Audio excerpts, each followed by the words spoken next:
The Tao of Self-Confidence, Episode 711. Welcome to the Tao of Self-Confidence, where I share stories of amazing women who have discovered their inner journey to self-confidence.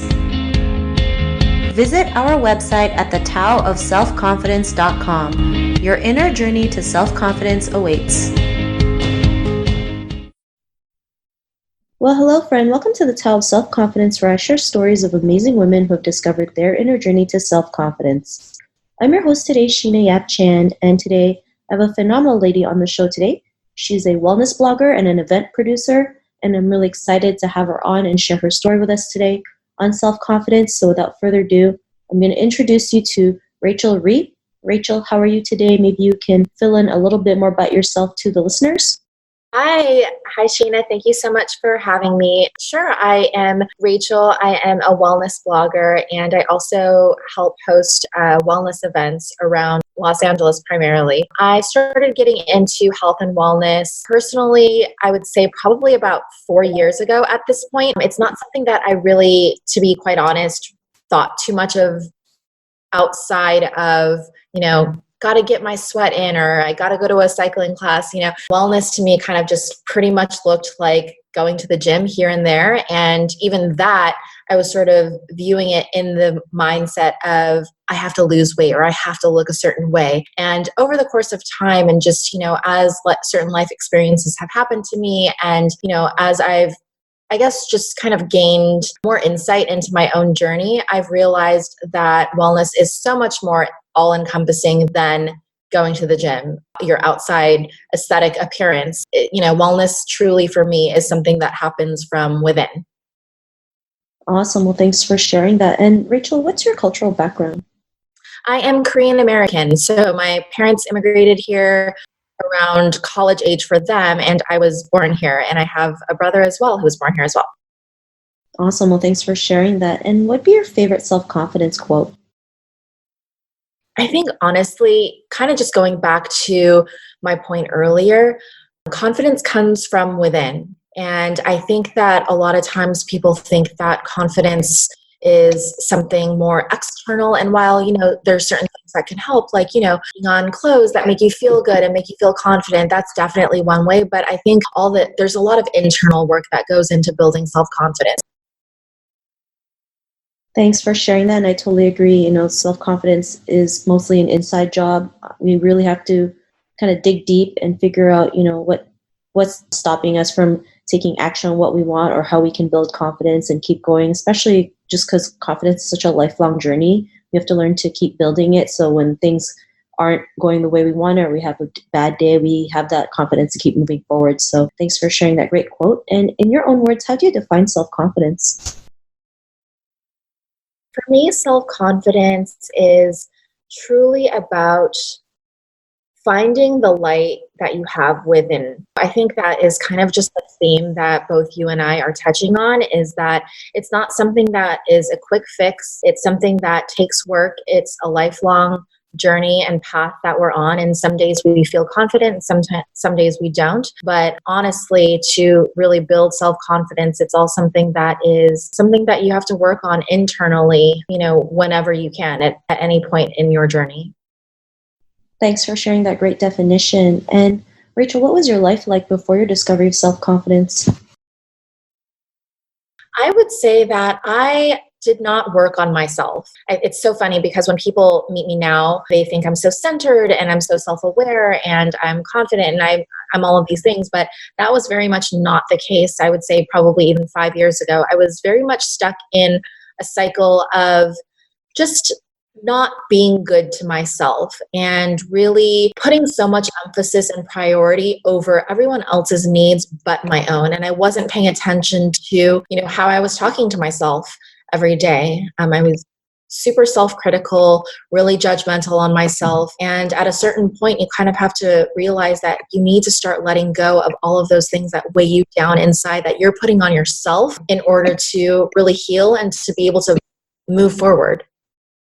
Thanks for sharing that. And, that's something I think we all can relate to, especially not being good to ourselves. They always say we are our own worst enemy. And that's so true, right? We're so judgmental and so critical.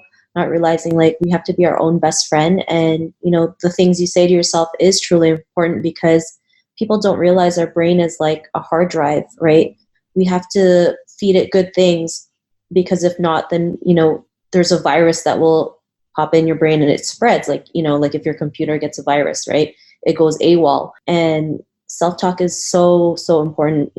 I think people don't realize like what they say to themselves really hurts them and, attracts the wrong things into their life. What was that point in your life when you realized, you are more than what you thought you were, have that confidence to go out there and be who you are today? What was that aha moment? Yeah, I mean, for me, so 4 years ago, I really fell into a deep depression because there was an incident where, to be totally perfectly blunt about it, I was sexually assaulted. And I fell into a depression after that because I kind of just thought, like, and I felt like someone took all of my power away from me. That's how I felt. I felt like something was being taken away from me. And it was just such an emotionally tumultuous time to go through that. And so, I was depressed. I was staying in bed all day. I wasn't, showering. The drapes were always pulled down. And I just fell into a depression until one day I realized, like, you know what, Rachel, you need to get out of this and you need to step outside of yourself and figure out a way to move past this. So what are things that you've done that have made you happy? And I was kind of just doing an inventory of my life in terms of like, when have I really felt happy? And for me, I looked back like, oh, I have always really enjoyed sweating. Like I always end up feeling kind of good about myself after I go to a workout. And that's when I realized that was like kind of that aha moment for me. Like, oh, maybe if I start moving my body, like I'll just start mentally and emotionally feeling better about myself. And then that's when the shift happened for me in terms of how I viewed fitness. It wasn't about the aesthetic anymore. It wasn't about losing weight or losing those last 5 pounds that everyone always talks about. It was about just wanting to feel really good from the inside. Thanks for sharing that story. And, it's unfortunate that happened to you. And, I'm glad you're able to share your story because there's still so many women out there who have been through this, similar situations as you and are afraid to talk about it because they feel like they're shameful for what happened to them, even though it was not their fault. And, I think when more women can go out there and share their story and can realize like you can overcome this and get out of that funk or what you were going through, like anything is possible. And we just need to hear it from women who've gone through it and can come out of it, right? And because of your realizations, what's your life been like now? It's been just so much better. I mean, obviously it's a journey, and of course there's, relapses in the way that I think about myself or the way that I view myself, because as human beings, we're not linear, right? Like we're not always on this upward trajectory to like greatness. There's always these moments where we fall back a little bit, and that's okay. But ultimately, when I look at the trending of, how I view myself and the thoughts that I tell myself and the fact that I do tell myself positive affirmations and I remind myself of what my worth is, that's just made such a difference for me. And I think that's what the difference is between the version of me now and the person that I was like 4 or 5 years ago. I've just done so much self-work, and I think that's really important to whoever is listening to this, is that this is now 5 years into my journey and I feel confident now, but it's not something that just happened overnight. So just be easy on yourself and be gentle with yourself is what I would tell other people, because if you're not happy with where you are now, that doesn't always have to be your reality. You can get out of it and you will get out of it. It just takes time and effort. Thanks for sharing that. And, I like how you mentioned, even though you are confident today, you do still feel relapses because it's normal, right? Like we're human and, that's going to happen. But the difference is you can pick yourself back up and keep moving forward, keep working on yourself, still have positivity into your life and encourage others to also live a better life and realize their own worth in the process. And, I think it's great that you're out there spreading that message and sharing your story out there. And if our listeners wanted to get to know a little bit more about you and what you do or check out some of your work, is there any links or social media profiles we can connect with? Yeah. So on Instagram, which is where I am mainly right now, is just Dimple It, Dimple Dimple, because believe it or not, I have dimples. So that's kind of where it's sort of originated from. And then my blog is thedimplelife.com. Thanks for sharing that. And to our listeners, if you want to connect with Rachel, you can also head on over to thetaoselfconfidence.com and search for Rachel's name. Her show notes will pop up along with everything else that we talked about. And I really just want to thank Rachel today for taking the time to share her story and tips with us on self-confidence. So thank you so much, Rachel. Thank you so much for having me. Not a problem. It was really great having you on the show. And to our listeners, be on the lookout for another new episode of another amazing woman's journey to self-confidence, and we'll talk to you soon. Bye for now. Thank you for tuning in to another amazing episode of the Tao of Self-Confidence.